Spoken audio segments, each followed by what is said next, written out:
మాతృ నమః. నమస్తేనండి. అందరూ బాగుండాలని, లలితా పరమేశ్వరి అమ్మవారి ఆశీస్సులు మనందరిపైన ఉండాలని మనస్ఫూర్తిగా కోరుకుంటున్నాను.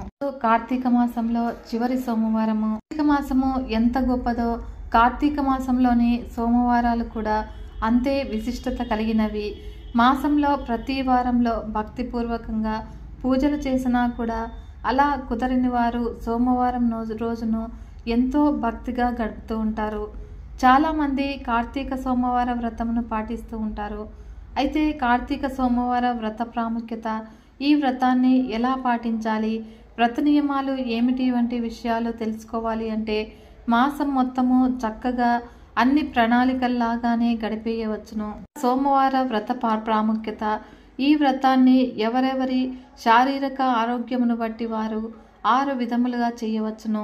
1. సూర్యోదయమునకు ముందే స్నానానంతరము ఉండటము, పూజాది కార్యక్రమంలో నిర్వర్తించటము మరియు పూర్తి ఉపవాసం ఉండటము. అంటే ఉదయాన్నే స్నానం చేయగానే దేవుడి పూజ చేసుకుని ఆ రోజు మొత్తము కూడా ఏమీ తినకుండా ఉపవాసం ఉండటము. మరి 2వది ఒంటిపూట భోజనం చేయుట, రోజులోని 3 పూటల్లో ఏదో ఒక పూట భోజనం చేయడము. మరియు ఉదయం నుంచి ఉపవాసం ఉండి సాయంత్రం అయ్యాక ఆకాశంలో నక్షత్రాలు చూసిన తర్వాత భోజనాన్ని చేయటము. ఇలా రోజు ఇతరులకు పెట్టి తర్వాత తాను తినడము. వారంలో ఒక్కరోజు, అది సోమవారము ఉపవాసం ఉండుట.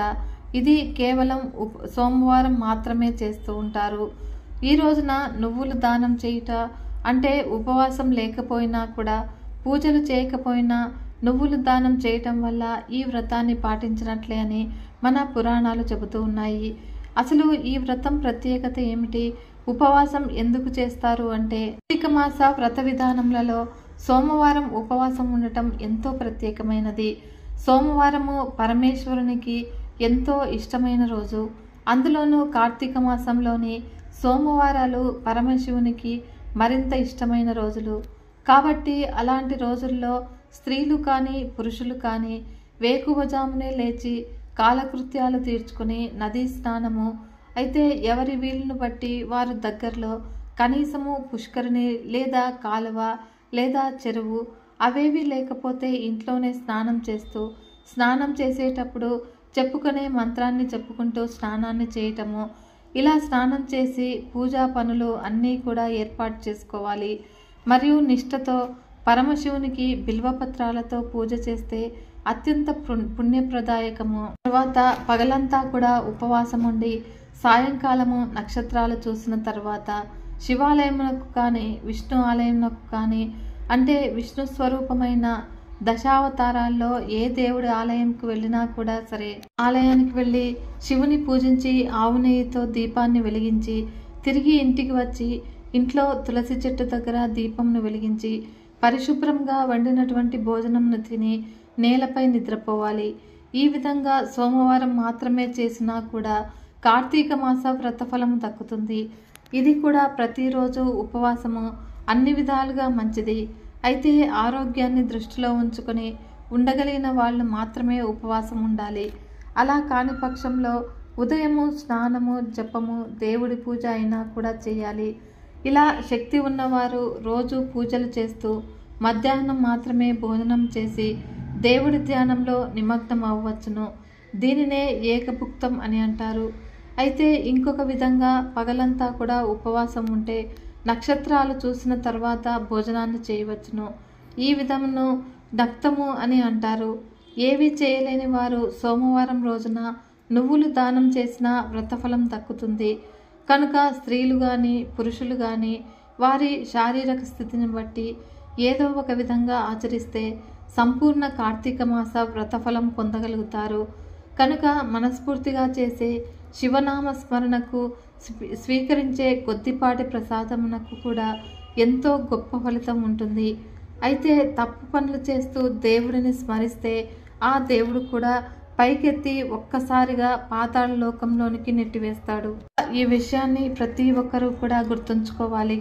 ఈ కార్తీక మాసంలో శివునికి ఇష్టమైనటువంటి కార్తీక సోమవార వ్రతము ఎవరైతే ఆచరిస్తారో వాళ్ళు తప్పనిసరిగా కైలాసాన్ని చేరుకుంటారు. ఈ కార్తీకంలో వచ్చే ఏ సోమవారము ఈ రోజైనా సరే స్నానం జపాదులను ఆచరించేవారు అశ్వమేధ యాగాలు ఫలితాన్ని పొందుతారు.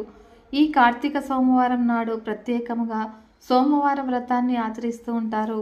సోమవార వ్రత మహత్యము వశిష్ఠుడు జనకునికి ఇలా వివరిస్తూ ఉన్నాడు.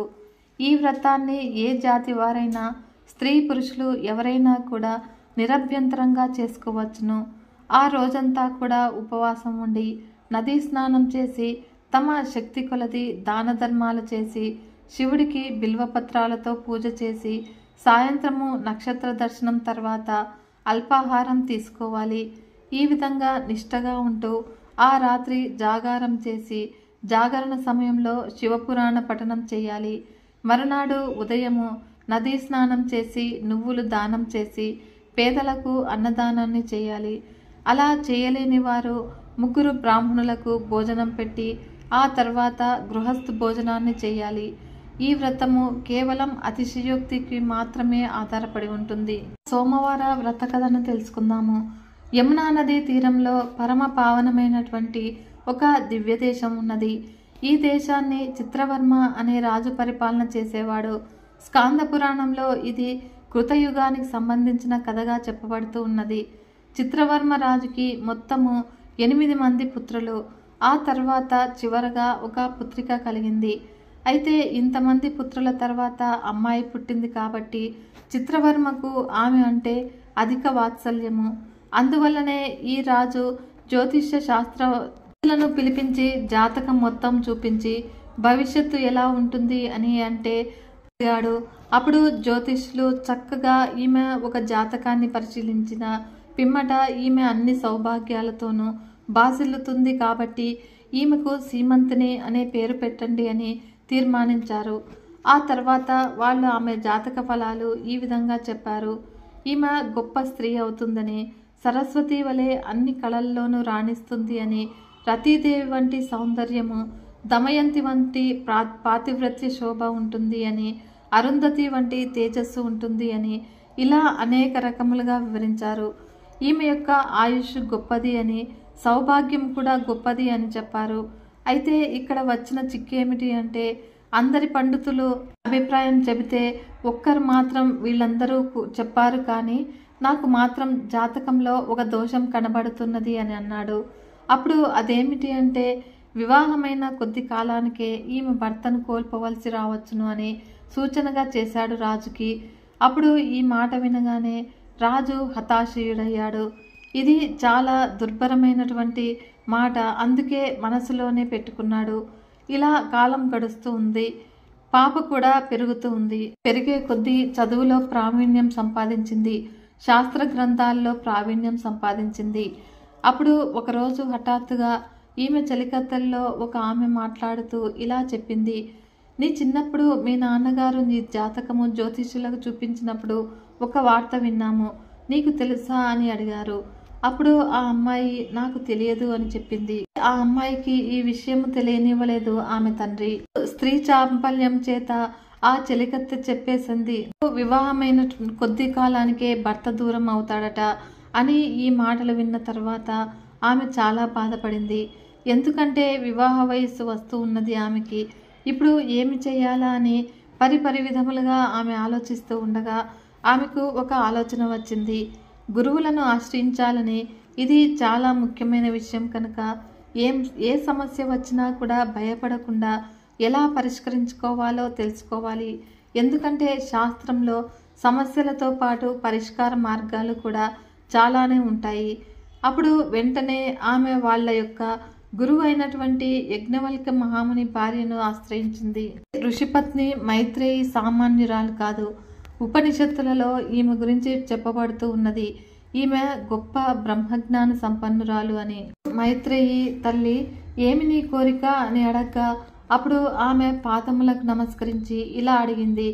తల్లి, ఏ సత్కర్మ వల్ల చక్కని సౌభాగ్యము వర్ధిల్లుతుందో, దీర్ఘ సుమంగళీతత్వము లభిస్తూ ఉంటుందో ఆ విధమైనటువంటి సత్కర్మను చెప్పుము అని. కనుక బహుశాస్త్రములు తెలిసిన దానవు, అలాగే గురువు ద్వారా వచ్చిన ఉపాయాన్ని ఆచరించిన వారు ధన్యులవుతారు కనుక నిన్ను శరణు వేడుతూ ఉన్నాను.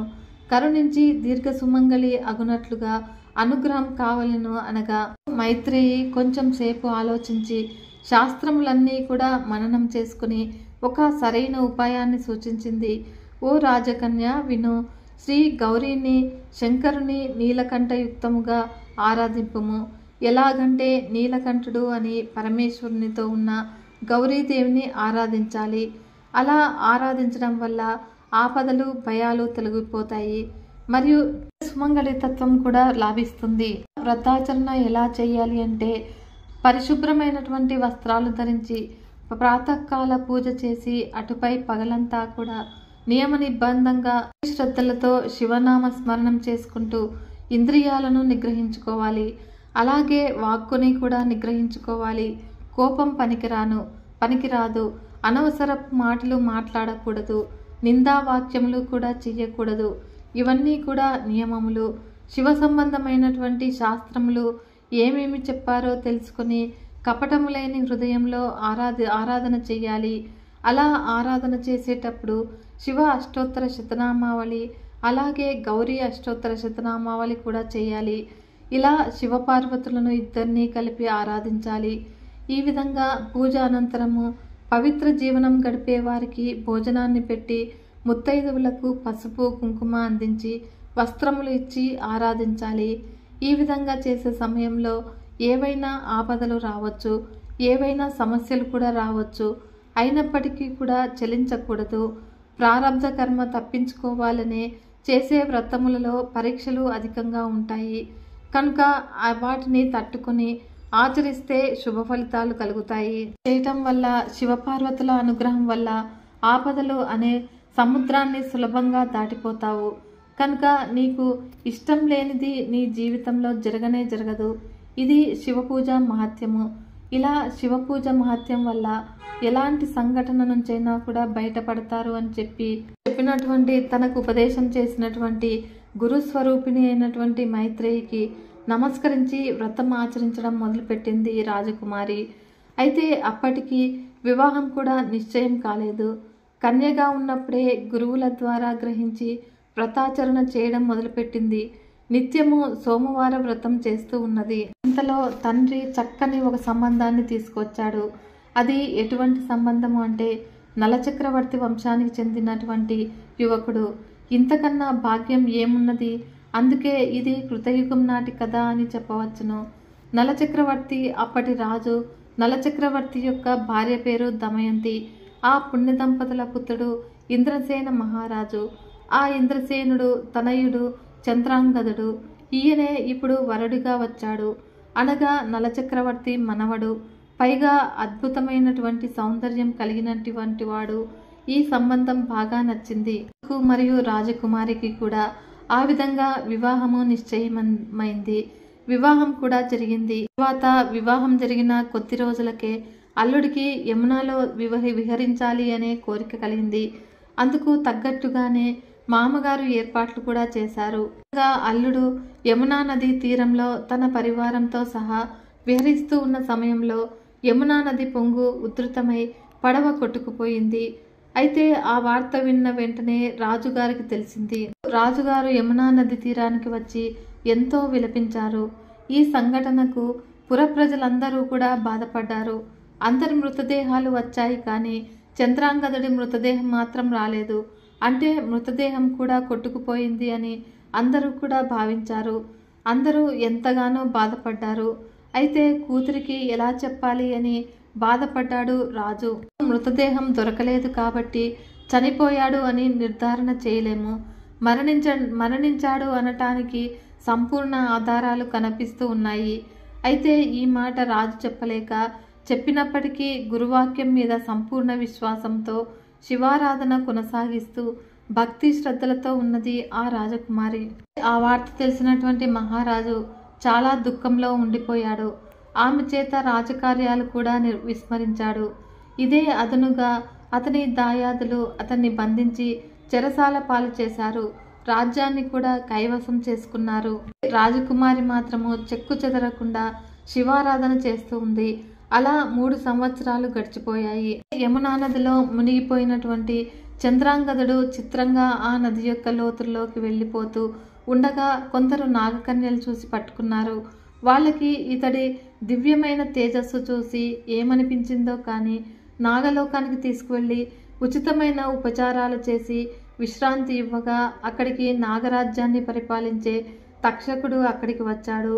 అతడు వచ్చి అతని చరిత్ర అంతా కూడా తెలుసుకుని, నువ్వు ఈ విధంగా క్షేమంగా అక్కడికి రావడము అన్నది అది నీ యొక్క సౌభాగ్యము, అందులో సందేహమే లేదు. నీవు బయటపడ్డావు అంటే నీకు దైవానుగ్రహం ఉంది. ఏ దేవతను ఆరాధిస్తారు అని చెప్పు అని అడిగాడు. అప్పుడు తన ఇష్టదైవాన్ని తలుచుకుని చంద్రాంగదుడు ఇలా చెప్పాడు, ప్రపంచానికి దేవతలు కూడా ఎవరైతే దేవుడో, ఎవడు ఈశ్వరుడు, ఈశ్వరుడు ఆ సర్వేశ్వరుడు, ఆ సాంబశివుడు నాకు ఇష్టమైన దైవము అని చెప్పాడు. అందుకు తక్షకుడు సంతోషించి భక్తులను పూజించడము శివుడిని పూజించడంతో సమానము కనుక మా ఆతిథ్యం స్వీకరించి ఇక్కడే ఉండిపోమని చెప్పాడు. చంద్రాంగదుడు ఎన్ని ఉన్నప్పటికీ కూడా నాకు నా దేశానికి వెళ్ళి ఏర్పాట్లు చేయమని ప్రార్థించాడు. అప్పుడు తక్షకుడు అన్ని ఏర్పాట్లు చేసి తన పరివారము మరియు ఒక గుర్రాన్ని కూడా ఇచ్చాడు. అది ఎక్కడికి కావాలంటే అక్కడికి తీసుకువెళ్ళగలదు అన్న స్వీకరించి కూడా రాజకుమారుడు స్వీకరించి తన దేశానికి బయలుదేరారు. తిరిగి వచ్చినటువంటి భర్తను చూసి ఆనందించింది.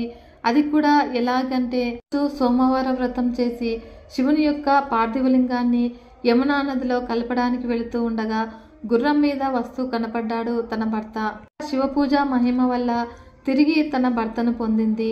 తండ్రిని బంధించినటువంటి శత్రువులను ఓడించి తిరిగి తండ్రికి చెరసాల నుంచి విముక్తి కలిగించాడు. విజయాన్ని కైవసం చేసుకున్నాడు చంద్రాంగదుడు. ఇలా సోమవార వ్రతాన్ని నిష్టగా ఆచరించి ఎంతో మంది కష్టాల నుంచి దూరమయ్యారు. కాబట్టి మీరు సోమవార వ్రతాన్ని ఆచరించి ధన్యులు కండి. సోమవార వ్రత మహత్యాన్ని వశిష్ఠుడు జనకునికి వివరిస్తూ ఉన్నాడు. వీడియో కనుక మీకు నచ్చినట్లయితే ఒక చిన్న లైక్ చేసి మన ఛానల్ని ఇంతవరకు సబ్స్క్రైబ్ చేసుకోకుంటే సబ్స్క్రైబ్ చేసుకొని సపోర్ట్ ఇవ్వండి ఫ్రెండ్స్. మరొక మంచి వీడియోతో మీ ముందుకు వస్తాను. అంతవరకు సెలవు. నమస్కారం.